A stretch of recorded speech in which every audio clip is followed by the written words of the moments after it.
Today we're talking about our favourite books. Not in huge detail because there's 5 of us and 5 books, but we're going to just have a general chat about them. Okay? We've got 2 classics and 3 modern books. So I'll start. Mine was Alice's Adventures in Wonderland, which I'm sure as you'll cut to all will, whoever's doing it. Mine's Black Beauty.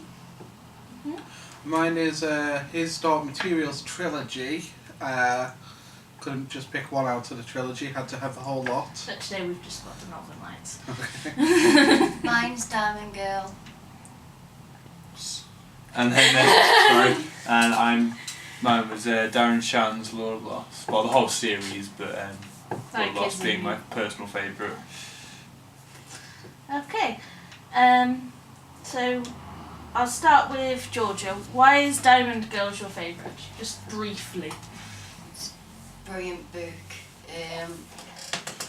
And I like the bit where her mum is pregnant.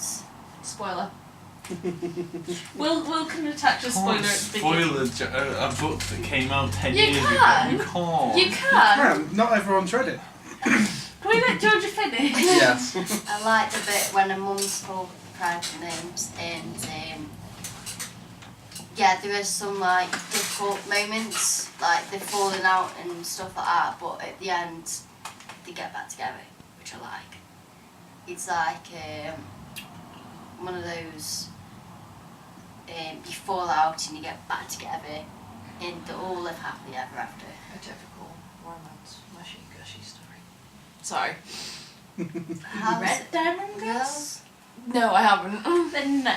Don't say nothing to that, because I have. Okay, well? Oh, God. Right, so it was... Lord of Lost was probably my favourite. It was a great series. It appealed to me as a child. It was readable horror. It was... I had to start reading, and it appealed to me massively. The main characters, at the time I was the same sort of age, loving football and chess, and it all fitted in really well with me as a person, and yeah, the story's just, it's a brilliant book. Is that it? Yeah, pretty much. Okay, Izzy? Well, before I'd read The Northern Lights, I'd read quite a lot of books, but like Harry Potter's obviously, a few of the classics, like Secret Garden, some Charles Dickens. I'd read quite a lot of the classics, and I did love reading, but The Northern Lights was the first smart series that I'd read that really challenged what I knew could be done with fiction, and how it integrated philosophy, science, cutting edge science at the time, religion and all stuff into creating several worlds that were just filled with wondrous and adventurous things. At the same time, it was the first series of books that really kicked me in the gut. And when I read it, I was about halfway through the Harry Potter series because I was a teenager, Harry Potter was still coming out. So I hadn't got to the really gut-punchy bits of the Harry Potter series. But these books really did kick me in the gut. And it's a mixture between my love of how smart the books are and my love of how much I fell in love with the characters and how much I feel for the characters and what happens to them. Okay. I don't know, Black Beauty is my favourite more for a sentimental reason than a literary reason. That's fine. It's a book that my gran used to read to me when I was younger, so it was like the first book that I knew by heart, rather than being actually able to read it. Yeah. I like Alice in Wonderland partially for the same reason. I have fond memories of being like 3 or 4 and my great-grandmother reading it to me. I think I just loved it. I had a lot of rubbish times going on throughout my life, and it was just a book I could always go back to and go into this world of nonsense and feel like everything was fine, if that makes sense. And even to this day, I think it's a great book. I mean, it's 150 years old and people still love it, and just the whole... I like the whole madness behind it. It makes me laugh, it makes me cry. And I like how she goes from someone who's not very sure of herself to someone who's confident enough to go, no, I don't, you're not real, leave me alone, sort of thing. And I just really like the books, really. So I find it interesting that I think we all fell in love with our favourite books at different ages. Because like the first time I heard Alice in Wonderland I was about 3 or 4, and I still love it now at 23. Whereas you were a teenager when you found yours, and you were quite young like me, weren't you? I was about 2 or 3. 13, 14. So I was about 12, so... How old were you when you first discovered Diamond Girls? Because I know you've recently fallen back in love with it and found it, so... The first time that it wasn't, my mum brought it for herself, and I was about 12 years old at that point, and she read it to me, and I fell in love with it there and then. But since I brought it back and I've read it, it's like my opinion has changed about it, which is thingy. Yeah, I think it's a great book. I read it myself. Jacqueline Wilson's really good for getting people into books, just because she covers a wide range of things. I love how varied our tastes are as well. You've got a book about family, a book about nonsense and curiosity, a book about changing the entire world, basically. Well, and lots of adventure. it's more about challenging. It's more about challenging corrupt authorities. She's a kid. She changes the whole flipping world, does he? Okay, fair enough.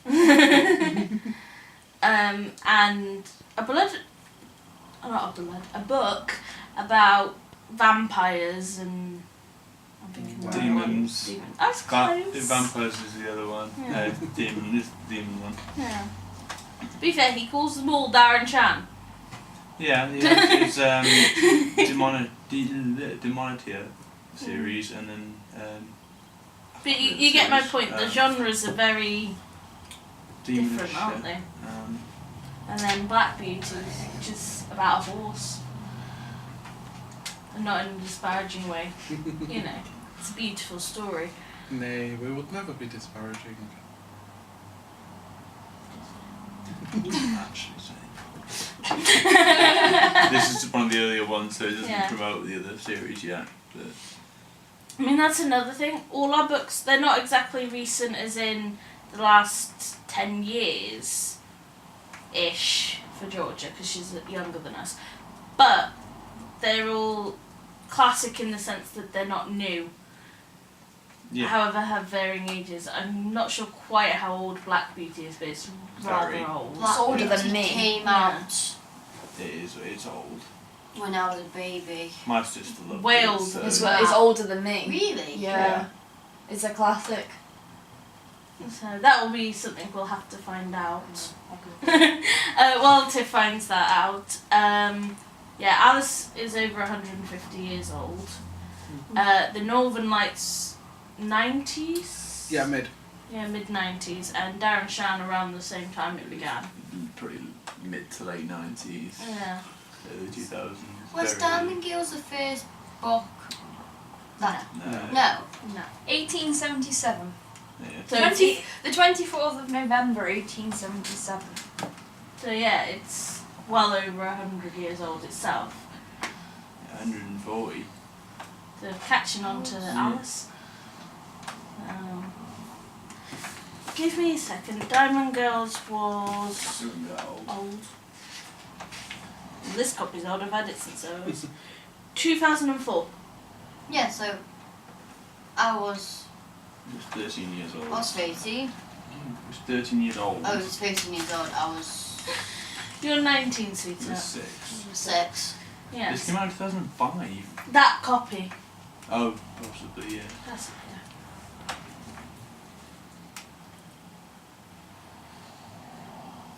Just has this copy. I'm sure this was a lot older than 2005. We'll have to double check that. Does someone want to double check? Lord Loss. Apologise for the use of phones.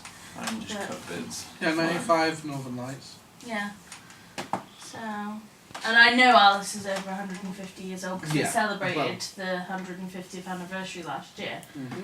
So, but yeah. Ooh, Goodreads give it a 4.2. Barnes and Noble give it a 4.6. That's good. It doesn't No, sound 2005. Oh, so actually, 12th of June 2005. it's the most modern out of our entire set of books here. Even George's Diamond Girls, which we probably thought was like the youngest, if that Yeah. makes sense, of the books, is actually at least a year older than Darren Shan. Yeah, these aren't the original copy. The Yeah, that's original. why I was thinking, because I could have sworn it was 90s. But it shows how diverse our tastes are for some group of people who are all varying ages but not too varying. We have very varied tastes.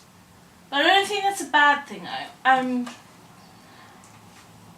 I think I've read Lord Lost before, but I've read a lot of books in my time. I can't remember off the top of my head. I've definitely read Northern Lights, Diamond Girls, Black Beauty and Alice in Wonderland before. And I'm sure each of us can say we've read at least one or two of the selection. So, I'm actually missing 2 from this collection. is there any of the books that you can say that you liked out of this selection? Including Black Beauty, which should be here. Just, It's hard not to like Alice. Yeah. Yeah. Yeah. Although the way she speaks irritated me. that's because of the Yeah. time. Yeah, it's because I'm used to more modern books. The way that she was speaking, I was just like, ugh. I was a fan of Northern Lights in primary school. I read it a few times, but I never It confuses expanded me. into the other. I love Two. his Dark Materials books, and I'm really looking forward to, because they're making that one into a TV series, which is going to be amazing.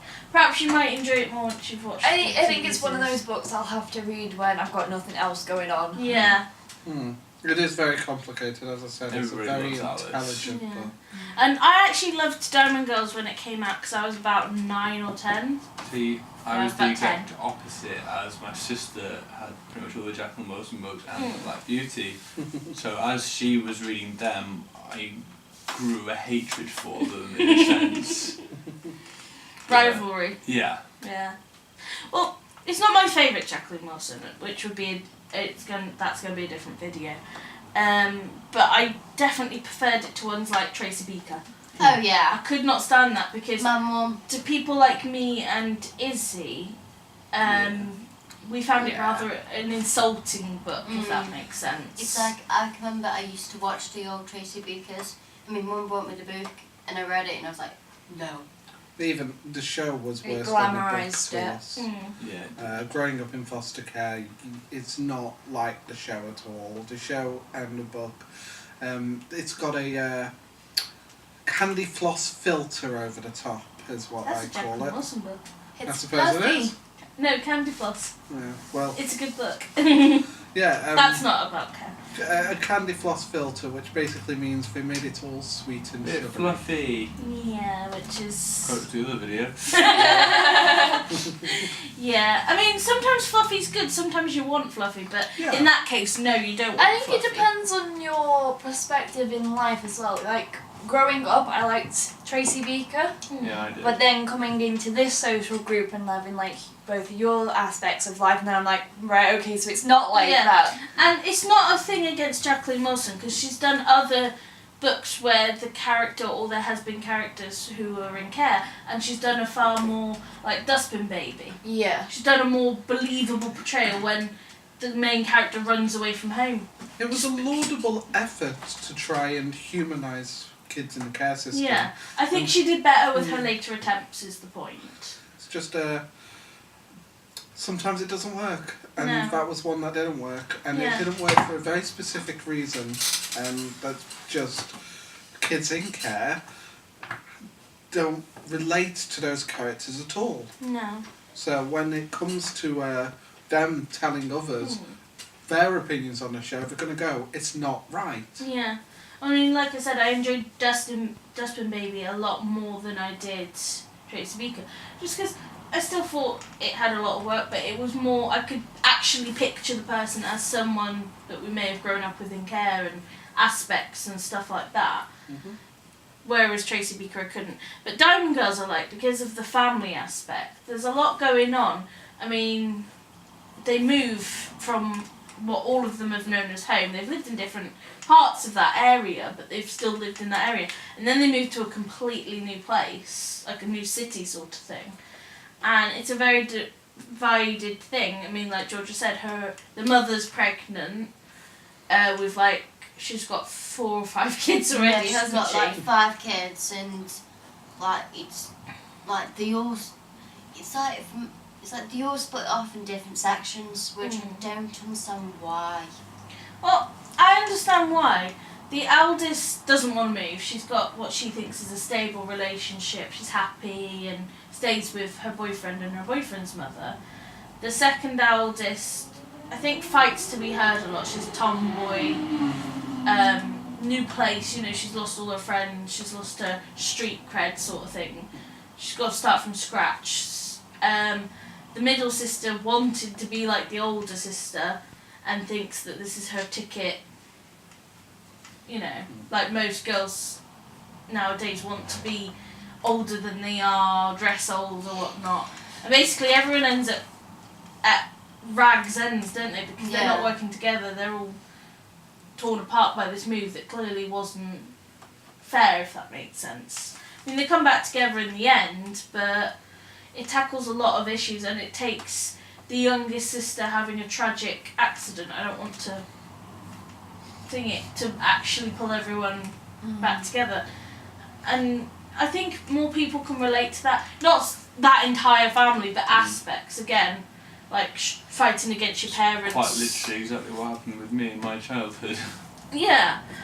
I mean, each child has a different father as well, which a lot of people can relate to. Well, yeah. Growing up with, say, father figures that aren't their father figures or lack of father figures, and having lots of siblings. Like I said, fighting over wanting to stay with people you love. I suppose that's one of the benefits of Jacqueline Wilson compared to a lot of other writers for especially kids and teenage books. She tries to write things in the real world. Yeah. So most writers wouldn't touch a mother who's got kids to loads of different fathers, especially when writing for kids because they want to push a moral agenda or something. Nuclear family. But it works though, doesn't it? Because apart from certain things like Tracy Beaker, a lot of her stories work because she's not sugarcoating it in that sense. It's real life. It's life. You can relate. It's like she does a book on a mother who gets cancer. Yeah, it's Ouch. yeah, it's lives that children are living every day. And she doesn't give it a happy ending. Those are those She good gives it punches again. Ambiguous. Have you read Lola Rose?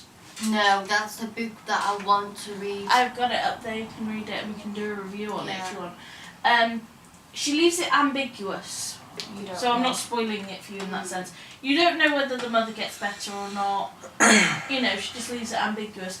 And I think that's good in a sense because not everyone knows what's going to happen in those situations. And if she's there going, oh yes, everything's fine, everything, you know, you will get better.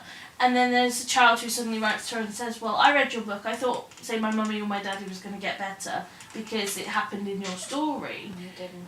She leaves it up to the reader to make their own mind up, you know? Which I think is a good idea. I kind of like that about Northern Lights as well because the main heroine, even though, for example, she lives in university, she's not exactly the brightest person, Oh, no. is she? She isn't bright, but she's very resourceful. And she has a gift, and she uses it. Mm. Like, she doesn't let the adults control her life. She makes her own decisions and Yeah. stuff. I mean, that's her rebellious spirit more than anything. But it's good in that sense. Mm-hmm. And I like the themes of the way it tackles puberty with the creatures. Yeah, definitely with Damon. Changing form, because children are changeable. It's when you hit puberty that you start to discover who you are, and even more so actually that you're more changeable, because like you go through periods of wanting to be a goth or a jock or You're at the time of trying to find yourself, aren't yeah. you? And I think readers identify with Lyra because they understand that puberty is really confusing, and having it personified as a creature that follows them everywhere and changes shape. She really didn't want her Damon to lock in shape. Exactly, which is a lot of kids actually. You can understand that. It's a lot of kids not wanting their life to change. They're happy as kids, and then suddenly they've got all these hormones and emotions and body changes. It sort of tackles the thing of being put in a category. Yeah, definitely. She is very no.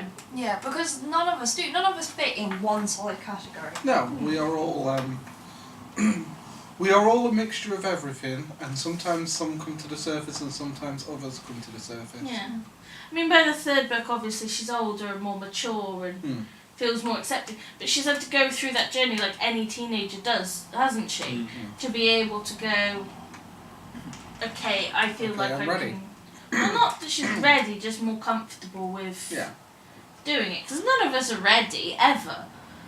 I remember being a kid and being happy, and then being a teenager and being pissed off all the time, excuse my language. But that's how you feel, because you're just like, I didn't ask for any of this. What the hell's going on? So, and I'm sure it's the same for boys as well, you're just I like... was more fine in that stage. It was a stage going from teenager to adult, starting, going to college, going to work. It still translates, money, though, doesn't it? 'Cause yeah. You're having to do more and more grown-up things I than you went wish you were a from- kid again. Went from having 7 days a week down the park, playing football, or in the kitchen, playing on the PlayStation at the time, to barely seeing my friends and going to work and doing this, doing that. And Having to learn to Yeah. juggle like 20 different things. So, I mean, I found it interesting for Georgia because she's just coming into that. And it's not that we have years of experience on you, but we have a little bit more experience than you. Yeah. And It's like I can sit there and talk to like Ayla, Izzy, Will or Tiff about asking them stuff like, for example, like what should I do next year? And like they give me good reasons to understand what's going on.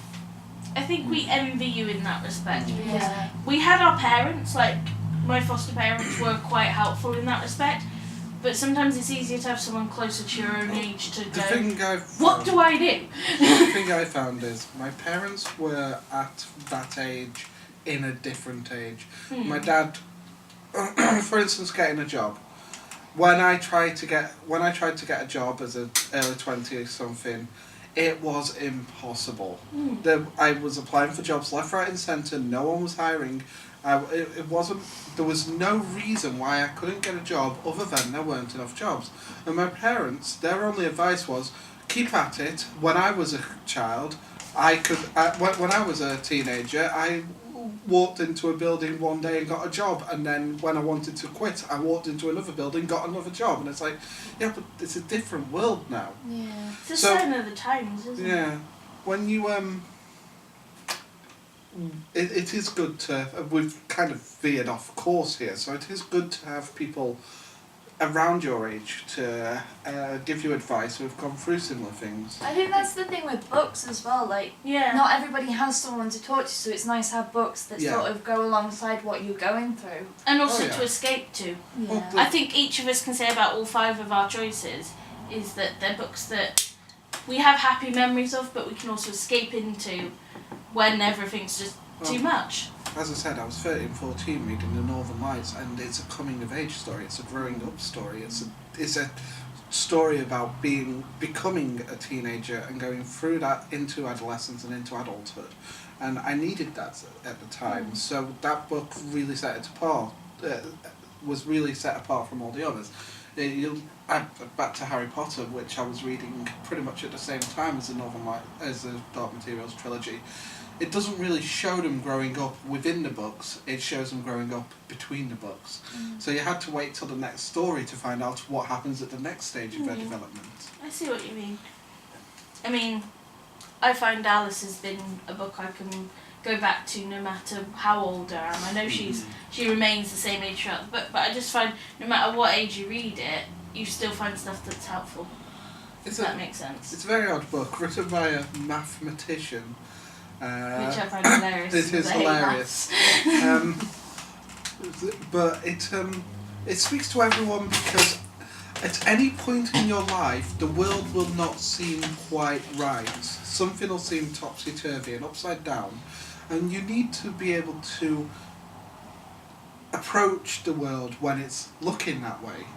And the book gives you a handy guide on how to approach a topsy-turvy, upside-down world like the one we live in. So do we have anything else to talk about? No. Other than we love them all. No. I can smell the food's about to burn. I've got 2 new videos to edit. So I think we'll leave it there for tonight then. Yeah. Feel free to check these out. Diamond Girls by Jacqueline Wilson. Lewis Carroll's Alice's Adventures in Wonderland. The Northern Lights by Phillip Pullman. And Darren Shan's Lord Loss. And Black Beauties written by Anna Sewell. And we definitely recommend you should go and read them. That's a 9-book series, so... I mean, this is 2 in 1. That's 3. 3 for now. I mean, this is the only one of this the series, but she has plenty of similar books. Oh, yes. Luckily we're getting the Book of Dust soon. And, yes, and Black Beauty doesn't really have any sequels, but there's other There was books. a film, wasn't there? Yes. We meant books, though. I know, but... But there's other books of similar... I mean, if you like Black Beauty, don't read War Horse, because you'll cry. But yeah, so, bye! Bye.